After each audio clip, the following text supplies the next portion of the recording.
बिस्मिल्लाहिर्रहमानिर्रहीम। Dear students, आज की वीडियो में हम पढ़ेंगे सिंपल पेंडुलम के बारे में। Simple pendulum consist of a small metallic Bob. Here you can see that it is a small metallic bob which is suspended by a light and inextensible string.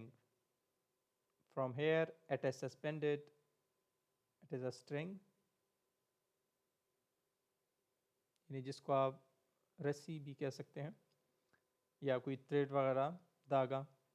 Suspended by light and, ये चीज़ ज़रूरी है, light and अनएक्सटेंसिबल। अनएक्सटेंसिबल का मतलब क्या है? जो कि extend नहीं हो, ना हो जाए, एस को कहते हैं अनएक्सटेंसिबल, मीन जिसमें इलास्टिसिटी ना हो। String from a fixed support, यहाँ पे आप देख सकते हैं एक फिक्स सपोर्ट है ये।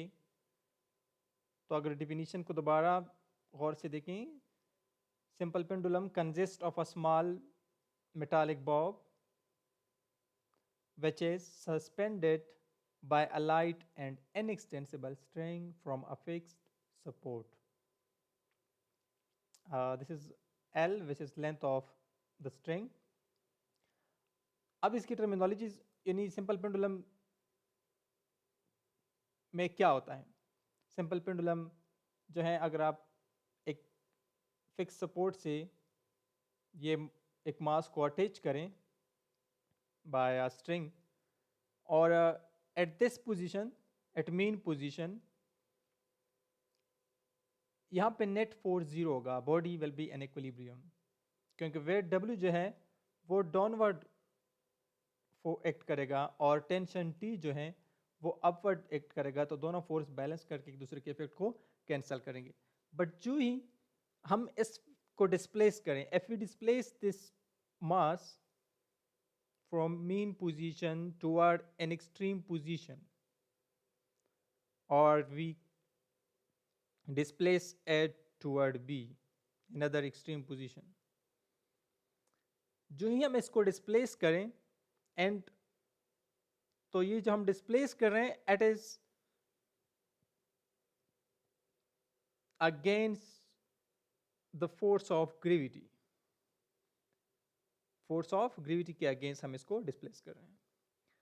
एंड आफ्टर रिलीजिंग, जो ही हम इसको रिलीज करें, तो it will start motion toward mean position again. ये मीन पोजीशन पे है, और जो ही हमने इसको फोर्स अप्लाई किया, यानी डिस्प्लेस किया from mean position toward an extreme position, इसको कहते हैं एक्सट्रीम पोजीशन। एक्सट्रीम पोजीशन, तो हमने इस पे वर्क किया अगेंस्ट ग्रेविटी। अब जो ही हम इसको रिलीज करें, तो ये अगेन मीन पोजीशन की तरफ आएगा बिकॉज ऑफ ग्रेविटी। वापस क्यों आएगा? बिकॉज ऑफ ग्रेविटी, क्योंकि ग्रेविटी इस पे फोर्स अप्लाई करेगा और ये वापस इस पोजीशन पे आएगा। And mean position, again at mean position, जो ही इस मीन पोजीशन पे पहुंच जाए, तो ये बॉडी यहां पे स्टॉप नहीं होगा, and it will move toward B, another extreme position. क्यों स्टॉप नहीं होगा? Because of inertia. यहाँ पे हमने डिस्प्लेस किया toward A, and after releasing, अगर हम इसको रिलीज करें, तो it will start motion, and its velocity will also increase after reaching toward point O. At point O it will not stop because of inertia. Inertia की वजह से ये stop नहीं होगा, and will move toward point B, और यहाँ पे again ये stop होके फिर यहाँ से दोबारा due to gravity ये वापस आएगा, and फिर stop नहीं होगा। so ये motion इस तरह to and fro motion continue रहेगा until, जब तक कोई एक्सटर्नल फोर्स अप्लाई ना हो, तब तक ये बॉडी इस तरह to and fro motion continue रखेगा। And at extreme position, that is at point A and point B, इस पे दो फोर्सेस एक्ट करते हैं, two forces.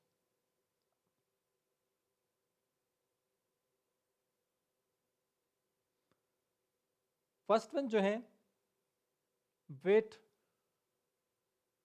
Of the Bob, यानी force of gravity,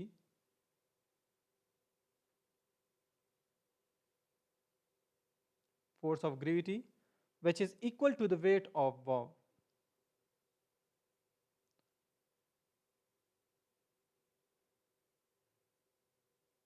and second force जो इस पे अप्लाई होगा वो कौन सा होगा? टेंशन.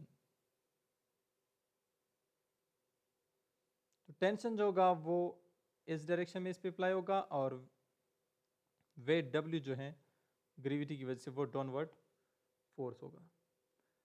अब एट मीन पोजीशन पे यहाँ पे तो ये दोनों फोर्स एक दूसरे को कैंसिल करते हैं तो बॉडी बैलेंस होगी. इस पोजीशन पे क्या होगा?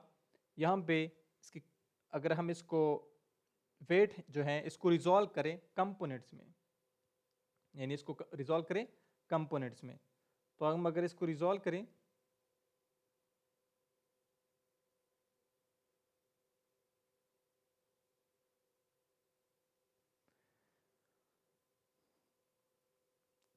तो रिजॉल्व करें कंपोनेंट्स में एक ये वाला कंपोनेंट्स हो जाएगा एंड दूसरा जो कंपोनेंट होगा वो वेट W जो है डाउनवर्ड ये हो जाएगा.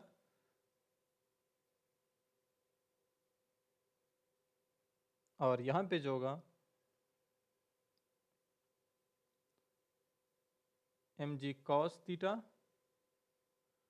एंड ये होगा mg sin थीटा.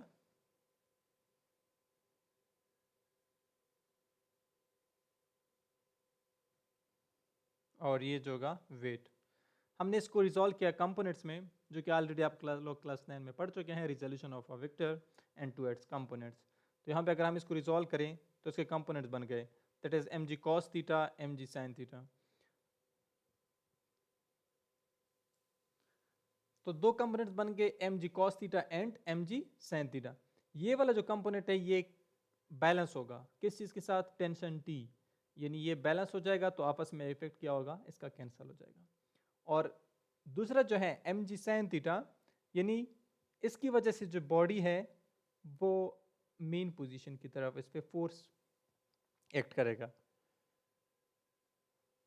तो ये जो है it is directed toward the main position and which produce acceleration in the body. जो mg sin थीटा है तो ये कंपोनेंट जो है फोर्स का है, ये it is directed toward the main position which produce acceleration in the body. तो इसकी वजह से बॉडी यहाँ पे मेन पोजीशन की तरफ आएगी लेकिन मेन पोजीशन पे स्टॉप नहीं होगी. इसका रीज़न मैंने बता दिया, that is because of inertia. So ये मोशन इस तरह कंटिन्यू रहेगा.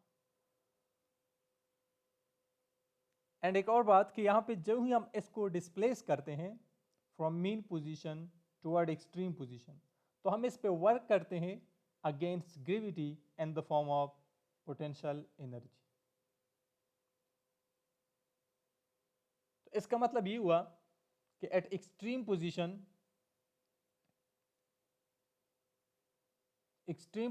पे पोटेंशियल एनर्जी क्या होगी? मैक्सिमम होगी. मैक्सिमम क्यों होगी? क्योंकि जो ही आप इस पे जितना ज़्यादा वर्क करते हैं और वो work in the form of potential energy store होता है, तो जितना हम ग्रेविटी के अगेंस्ट इसको लेके जाते हैं तो हम ज़्यादा वर्क करना पड़ेगा. तो पोटेंशियल एनर्जी क्या होगी? मैक्सिमम एट पॉइंट ए, यानी एक्सट्रीम पोजीशन पे पोटेंशियल एनर्जी क्या होगी? मैक्सिमम होगी. और जब ये वापस मोशन यहाँ से स्टार्ट करेगा तो इस दौरान पोटेंशियल एनर्जी किस चीज़ में कन्वर्ट होगी? काइनेटिक एनर्जी में. और जो ही इस पॉइंट पे ये पहुँच जाए तो यहाँ पे मेन पोजीशन पे इसकी काइनेटिक एनर्जी हो जाएगी मैक्सिमम. एंड अगेन ये काइनेटिक एनर्जी फिर यहाँ से कन्वर्ट होगी पोटेंशियल एनर्जी में, और इस पॉइंट पे पोटेंशियल एनर्जी जो है वो अगेन क्या हो जाएगी? मैक्सिमम हो जाएगी. सो इस तरह ये to and fro motion continue रहेगा. अब हमारा जो मेन मकसद है वो क्या है कि हम इस कंपोनेंट्स को, यानी फोर्स को, जो रिस्टोरिंग फोर्स हैं, इसको फाइंड करना है. और इसके अलावा हमने ये शो करना है कि सिंपल पेंडुलम जो है ये सिंपल हार्मोनिक मोशन है या नहीं है. हम इसके एक्सेलरेशन का रिलेशन भी इसमें फाइंड आउट करेंगे, टाइम पीरियड का रिलेशन भी फाइंड आउट करेंगे. अब यहाँ पे अगर देखें mg cos थीटा तो बैलेंस हो जाएगा विद टेंशन T, लेकिन mg cos थीटा जो है वो acting as a restoring force toward the mean position. mg cos sin theta जो है it is acting as a restoring force toward mean position. So अगर हम इसके फाइंड करेंगे साइन थीटा यानी रिस्टोरिंग फोर्स जो है, तो हम लिखेंगे कि M G cos theta is equal to T. ये तो बैलेंस हो गया टेंशन के, और जो साइन थीटा कंपोनेंट है तो इसको हम ऐसे लिखेंगे क्योंकि as a restoring force act करते हैं, तो F is equal to minus M G sine theta. Negative sign क्यों लगाया? निगेटिव साइन जो है it is directed toward the mean position, यानी अपोजिट डायरेक्शन की वजह से निगेटिव साइन का मतलब है कि डायरेक्शन अपोजिट डायरेक्शन होगा। अब न्यूटन सेकंड लॉ के मुताबिक, according to Newton second law, F is equal to M A. Let's say मैं इसको इक्वेशन ए नेम देता हूँ और इसको इक्वेशन बी।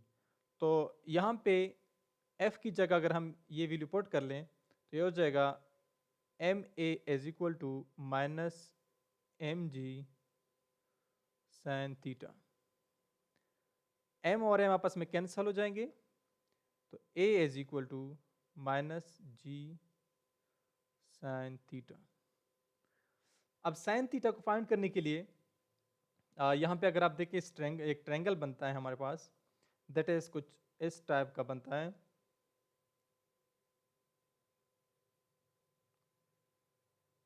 एक्स और ये एल। तो साइन थीटा हम क्या कहते हैं कि sine theta is equal to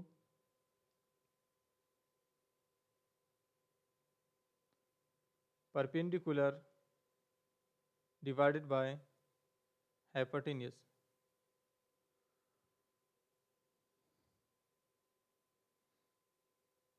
तो यहाँ पे अगर देखें परपेंडिकुलर कौन सा साइड है, परपेंडिकुलर एक साथ है हमारे पास, और हाइपोटेन्यूज जो है दैट इज एल। तो sine theta is equal to, sine theta इक्वल हो जाएगा,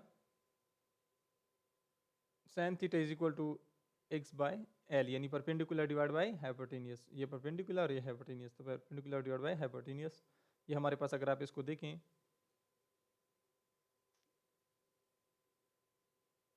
कुछ इस टाइप का बनता है। एक्स ये बेस हो गया और ये एल हो गया। अब यहाँ पे इस इक्वेशन में लेट से मैं सी नेम देता हूँ, तो यहाँ पे एक्स की जगह एक्स की वैल्यू पुट कर लेते हैं, सॉरी साइन थीटा की जगह साइन थीटा की वैल्यू पुट कर लेते हैं। तो ये हो जाएगा A is equal to minus G, sine theta की जगह हो जाएगा एक्स बाय एल, या हम इसको यू में लिख सकते हैं A is equal to minus G by L into x.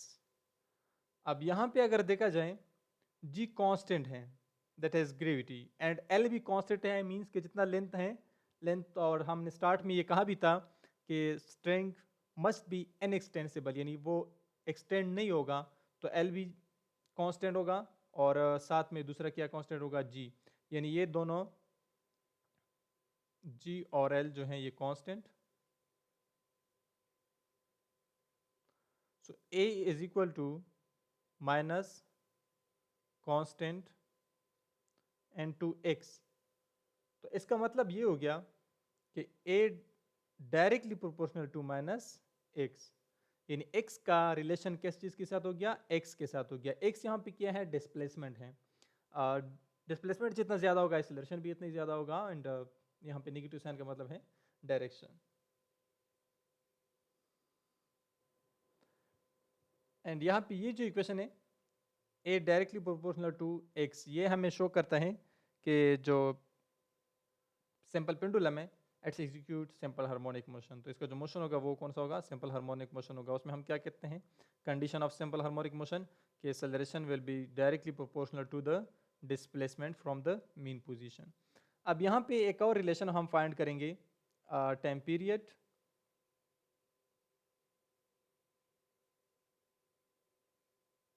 And frequency for simple pendulum.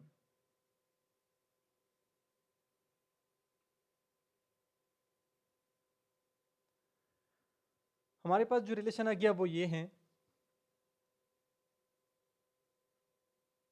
A directly proportional to minus X, यानी यहाँ पे क्या था, कांस्टेंट था, तो हम इसको यूँ लिख सकते हैं कि A is equal to minus constant into X. इस कांस्टेंट की वैल्यू जो है, previous topic mass attach to elastic spring, वहाँ पे भी हमने इसकी वैल्यू निकाली है, that is 4y square divided by T square, इस कांस्टेंट की वैल्यू है। तो अगर इसकी जगह हम ये वैल्यू पुट कर लें तो ये हो जाएगा a is equal to minus 4 square divided by T square into X. इसको लेट से मैं एक इक्वेशन नेम देता हूँ डी, या स्टेरिक करता हूँ। अब यहाँ पे ये जो अभी हमारे पास रिसेंट इक्वेशन आया था वो कुछ यूँ था, a is equal to minus G by L into X.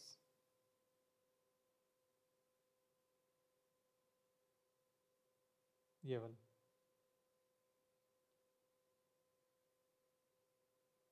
तो यहाँ पे a की जगह मैं अगर इसकी ये वैल्यू पुट कर लूँ, या इन दोनों इक्वेशन को कंपेयर आप कह सकते हैं, तो ये हो जाएगा minus G bye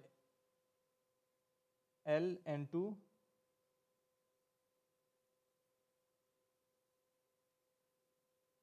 x, A की जगह minus G by L into X is equal to minus 4 square divided by T square into x.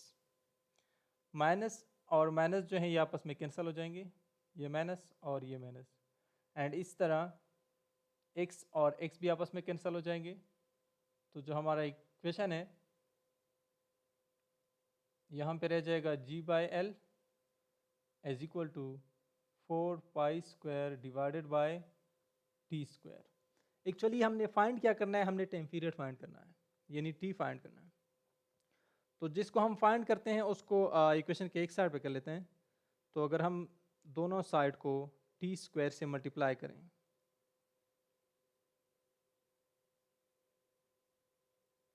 यानी G by L is equal to 4 square divide by T square, और अगर हम इसको यहाँ पे भी टी स्क्वायर से multiply करें एंड यहाँ पे भी टी स्क्वायर से मल्टीप्लाई करें, तो ये और ये आपस में कैंसिल हो जाएंगे।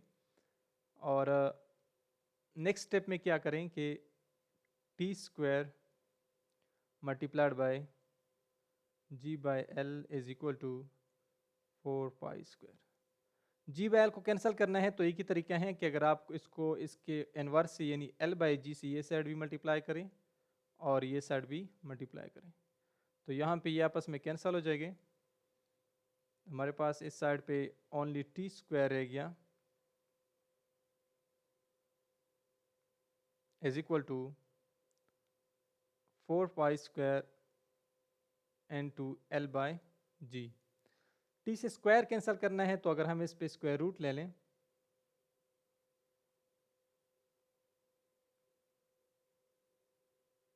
टेकिंग स्क्वायर रूट, तो ये हो जाएगा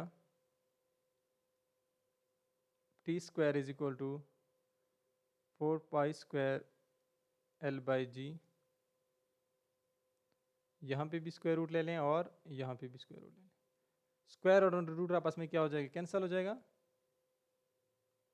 तो यहाँ पे रह जाएगा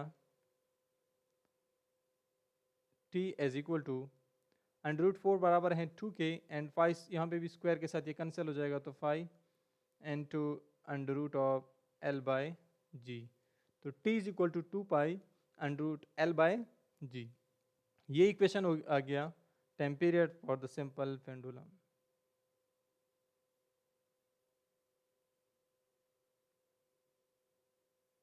time period for simple pendulum. और यहाँ पे इसको अगर आप देखें, इस पे शॉर्ट क्वेश्चन भी अक्सर हो सकते हैं, एमसीक्यूज भी हो सकते हैं कि टाइम पीरियड मास, अगर मास को हम डबल करें या उसका मास जो है मास डबल किया जाए तो टाइम पीरियड पे क्या इफेक्ट पड़ेगा। टाइम पीरियड पे कोई इफेक्ट नहीं पड़ता, क्योंकि टाइम पीरियड जो है वो डिपेंड करता है एल पे और जी की वैल्यू पे, यानी ग्रेविटी और लेंथ ऑफ द स्ट्रिंग पे डिपेंड करता है। मास पे ये कोई डिपेंड नहीं करता, तो इस वजह से अगर मास को आप डबल करें टाइम पीरियड वही सेम रहेगा। नेक्स्ट जो दूसरा रिलेशन है इसमें हमने ऑलरेडी मेंशन किया है बट टॉपिक में, दैट इज़ फ्रीक्वेंसी। तो फ्रीक्वेंसी हम ऑलरेडी पढ़ चुके हैं कि फ्रीक्वेंसी जो है वो रिसिप्रोकल ऑफ टाइम पीरियड यानी 1/t के बराबर है। तो f is equal to 1 by, ये जो t की वैल्यू है हमारे पास 2 pi under root L by G. इसको हम ऐसे भी लिख सकते हैं f is equal to 1/2 pi under root G by L, यानी इनवर्स ऑफ टाइम पीरियड। तो f is equal to 1/2 pi under root of G by L. ये इक्वेशन जो है this is the frequency for the simple pendulum के लिए आप use कर सकते हैं। एंड अगेन फ्रीक्वेंसी भी जो डिपेंड करते हैं दैट इज जी पे डिपेंड करते हैं और एल पे डिपेंड करते हैं। Thank you for watching.